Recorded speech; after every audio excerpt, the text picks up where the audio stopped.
Hi friends, welcome to our channel Friday box office. So boss ఇంకా Anil Ravipudi combination వాళ్ళిద్దరు చేస్తుండిపోయి cinema తాలూకు ముహూర్తం రేపు అంగరంగ వైభవంగా రామానాయుడు స్టూడియోస్ లో వెంకటేష్ గారు అతిథిగా వస్తున్నారు. సో లాక్ చేసుకున్నారు అనిల్ రావిపూడి గారు. గతంలో కూడా ట్వీట్ వేయడం జరిగింది. ఆయన సినిమాలో మెగాస్టార్ చిరంజీవి గారి పాత్ర ఏమిటో తెలుసా? ఇక్కడ నేను మీకు స్క్రీన్ షాట్ వేస్తాను. ఒక 2 రోజుల క్రితం ఆయన ట్విట్టర్ లో కూడా పోస్ట్ చేయడం జరిగింది. శివశంకర వరప్రసాద్.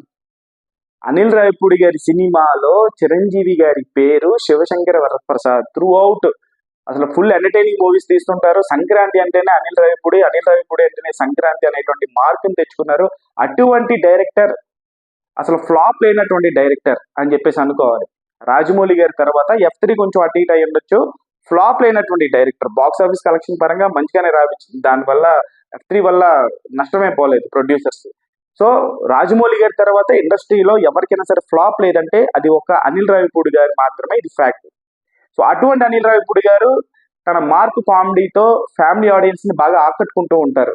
ఫ్యామిలీని రంజింప చేయడంలో, ఫ్యామిలీని ఎంటర్టైన్ చేయడంలో, ఫ్యామిలీని ఈ రోజుల్లో నిజంగా ఫ్యామిలీని ఈ రోజుల్లో థియేటర్స్ కి రాబట్టగలిగే డైరెక్టర్స్ లో ఖచ్చితంగా టాప్ 3 లో ఉంటారు మన తెలుగు సినిమా ఇండస్ట్రీలో అనిల్ రావిపూడి గారు. అటువంటి అనిల్ రావిపూడి గారు బాస్ కాంబినేషన్ లో సినిమా చేస్తున్నారంటే ఎక్స్పెక్టేషన్స్ నెక్స్ట్ లెవెల్లో ఉన్నాయి. నెక్స్ట్ లెవెల్ ఆఫ్ ఎంటర్టైన్మెంట్ తో మన ముందుకు రాబోతుంది. సో రేపు ముహూర్తం జరగబోతుంది రామానాయుడు స్టూడియోస్ లో. సో నేను చాలా ఎక్స్పెక్ట్ చేస్తాను. నాకు చిరంజీవి గారి కామెడీ టైమింగ్ అంటే చాలా ఇష్టం. చిరంజీవి గారి అన్నయ్య సినిమా నేను చాలా రిపీటెడ్ గా చూస్తాను. జై చిరంజీవ, దొంగ మొగుడు, అలాగే రౌడీ అల్లుడు, ఘరానా మొగుడు, ఈ సినిమాలు అంటే నాకు చాలా ఇష్టం. Gang leader.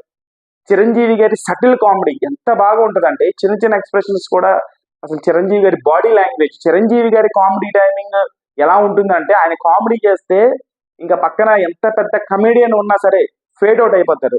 అంటే ఆ రేంజ్ కామెడీని పండించగలిగేటువంటి యాక్టర్స్ లో నంబర్ 1 తెలుగు సినిమా ఇండస్ట్రీలో, హోల్ ఇండియాలోనే అని చెప్పేసి అనుకోవచ్చు. ఒక టాప్ 3 లో కామెడీని పండించగలిగే యాక్టర్స్ ఉంటే దాంట్లో ఖచ్చితంగా చిరంజీవి గారు ఉంటారు భారతదేశంలో. అటువంటి కామెడీని పండించగలిగేటువంటి ది బెస్ట్ మెగాస్టార్ గారు ఇప్పుడు అనిల్ రావిపూడి గారు. వీళ్ళిద్దరు కాంబినేషన్ సినిమా వస్తుందంటేనే నెక్స్ట్ సంక్రాంతికి ఏ రేంజ్ లో రికార్డ్స్ ఉంటాయో అసలు ఆ ఇమాజినేషనే చాలా ఉత్సాహాన్ని కలిగిస్తుంది. సో మీరు ఎంతలా ఎదురు చూస్తున్నారు వీళ్ళిద్దరు కాంబినేషన్ కోసం కామెంట్స్ లో కామెంట్ చేయండి, ఛానల్ లైక్ చేయండి, షేర్ చేయండి, సబ్స్క్రైబ్ చేసుకోండి.